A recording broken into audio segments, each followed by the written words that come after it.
Hi guys, welcome to English Ola MSCDU.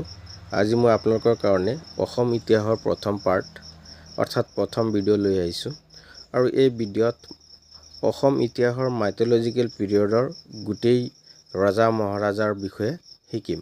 Assam ইতিহাসক আমি তিনিটা ভাগত ভাগ কৰিব পাৰো। এটা হ'ল এনচিয়েন্ট আসাম হিষ্টৰী, এটা হ'ল মিডিয়েভেল আসাম হিষ্টৰী আৰু এটা হ'ল মডাৰ্ণ আসাম হিষ্টৰী। আমাৰ যি মাইথোলজিক্যাল পিৰিয়ড সেই মাইথোলজিক্যাল পিৰিয়ডটো হ'ল এনচিয়েন্ট আসামৰ এটা অংশ আৰু এই এনচিয়েন্ট আসামৰ আটাইতকৈ যি পুৰণি ৰুলাৰ আছিল সেই ৰুলাৰজন আছিল মহিৰংগ দানৱ। প্ৰথম কোৱেশ্চনটো হ'ল the earliest ruler of ancient Assam was Mahiranga Danava who belong to। ইয়াত কেইটামান অপশন দিয়া আছে।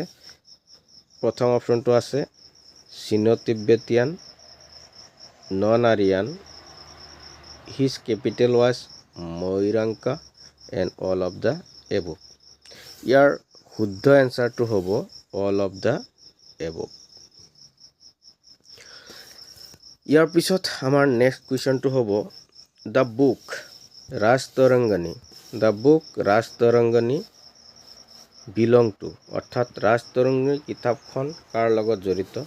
ইয়াত অপশন কেইটা চাওক, কৌটিল্য, বালভদ্ৰ, সুস্থিতা বৰ্মন আৰু কলহন। ইয়াৰ শুদ্ধ এনসাৰটো হ'ল কলহন অৰ্থাৎ কলহনে ৰাজতৰংগনী কিতাপটো লিখিছিল। পিছৰ কুৱেশ্চনটো হ'ল যে the earliest ruler Narakasur who was the founder of Asura dynasty। Another important dynasty was Bhuma dynasty which is related to। ইয়াৰ কেইটামান অপশন আছে। অপশন কেইটা চাওক, অপশন নম্বৰ এ Narakasur, option number B Mahiranga দানৱ, অপশন নম্বৰ সি ভগদত্ত, অপশন নম্বৰ ডি জনক। ইয়াৰ শুদ্ধ এনসাৰটো কি হ'ব? ইয়াৰ শুদ্ধ এনসাৰটো হ'ব নৰকাসুৰ অৰ্থাৎ নৰকাসুৰ অসুৰ ডাইনেষ্টি আৰু ভূমা ডাইনেষ্টি দুটা ডাইনেষ্টিৰ ফাউণ্ডাৰ আছিল। বলক এতিয়া আমাৰ নেক্সট কুৱেশ্চনটো আগবাঢ়ো। নেক্সট কুৱেশ্চনটো হ'ল যে নৰকাসুৰা ৱাজ কিল্ড বাই। নৰকাসুৰক হত্যা কৰা হৈছিল। নৰকাসুৰক কোনে হত্যা কৰিছিল? কেইটামান অপশন দিয়া আছে।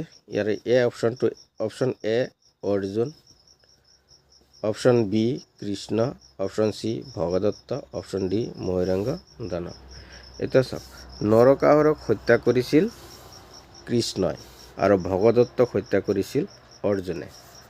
ইয়াৰ পিছত আমাৰ নেক্সট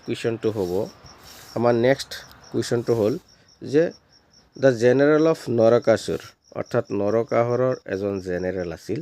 সেই জেনেৰেলজনৰ নাম কি আছিল? আমি অপশন কেইটা চাই লওঁ। আমাৰ প্ৰথম অপশনটো আছে যে কুম্বাণ্ডা, মুৰু, বালভদ্ৰ, ইন্দ্ৰজিৎ। আমাৰ শুদ্ধ এনসাৰটো হ'ব মুৰু। আৰু বানাসুৰা কিং বানাসুৰাৰ যিজন জেনেৰেল আছিল তেওঁৰ নাম আছিল কুম্বাণ্ডা। কুম্বাণ্ডা আছিল বানাসুৰাৰ জেনেৰেল আৰু মুৰু হ'ল নৰকাসুৰৰ জেনেৰেল। তাৰপিছৰ কুৱেশ্চনটো হ'ল who was the son of Narakasura অৰ্থাৎ নৰকাসুৰ ৰজাৰ পুত্ৰৰ নাম কি আছিল?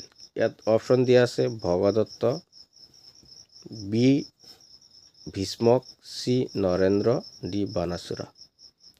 ইয়াত চাওক, নৰকাসুৰ ৰজাৰ যি পুত্ৰ সেই পুত্ৰ আছিল ভগদত্ত। ইয়াৰ পিছত নেক্সট আমাৰ কুৱেশ্চনটো হ'ল যে Bhagadatta fought Kurukshetra war side of Kaurava refer him as mighty king of Mlechchha. আৰু এই কথাটো ক'ত কোৱা হৈছিল? ভাগৱতৰ কোনটো অংশত কোৱা হৈছিল? ইয়াত অপশন চাওক, অপশন আছিল উত্তৰ পৰ্ব অৰ্থাৎ ভাগৱতৰ উত্তৰ পৰ্বত কোৱা হৈছিল, লাষ্ট পৰ্ব, দুনা পৰ্ব, শুক্লা পৰ্ব। ইয়াৰ শুদ্ধ এনসাৰটো হ'ব দ্ৰোণা পৰ্ব অৰ্থাৎ ভাগৱতৰ দুনা পৰ্বত কোৱা হৈছিল যে ভগদত্তই কুৰুক্ষেত্ৰ ৱাৰত যুদ্ধ কৰিছিল কৌৰৱৰ হৈ আৰু তাক মাইটি কিং অফ ম্লেচ্ছা বুলি কোৱা হৈছিল। ইয়াৰ পিছৰ কুৱেশ্যনটো হ'ল the ancient name of Assam was, অৰ্থাৎ অসমৰ পুৰণি নাম কি? অসমৰ পুৰণি নাম, ইয়াত অপশ্যন কেইটা দিয়া আছে, কামৰূপা, প্ৰাগজ্যোতিষপুৰ, অসম, আছামা।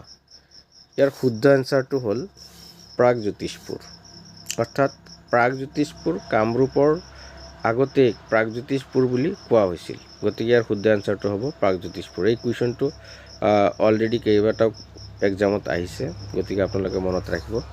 তাৰপিছৰ অপশ্যনটো হ'ল যে the Kamakhya temple was in Nilachal hill, the founder of temple was, অৰ্থাৎ কামাখ্যা টেম্পলৰ প্ৰতিষ্ঠাপক কোন আছিল?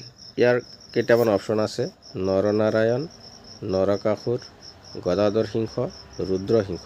চাওক, ইয়াত কুৱেশ্যনটো হ'ল যে কামাখ্যা মন্দিৰ নীলাচল পাহাৰত আছিল, আৰু সেই নীলাচল পাহাৰত কোনে প্ৰতিষ্ঠা কৰিছিল?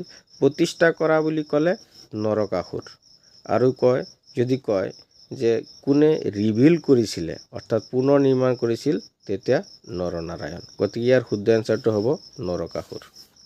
ইয়াৰ পিছত আমাৰ নেক্সট কুৱেশ্যনটো হ'ল who was the daughter of Bhagadatta who married to Duryodhana? ইয়াৰ অপশ্যন আছে অমৃতপ্ৰভা, ৰুক্মিণী, উষা, ভানুমতী। ইয়াৰ শুদ্ধ এনচাৰটো হ'ল Bhanumati. Bhishmaka establish his capital near which river? ইয়াত কেইটামান অপশ্যন আছে, Kundil river, Dhansiri river, Lohit river, Sankosh river. ইয়াৰ শুদ্ধ এনচাৰটো হ'ল কুণ্ডিল ৰিভাৰ।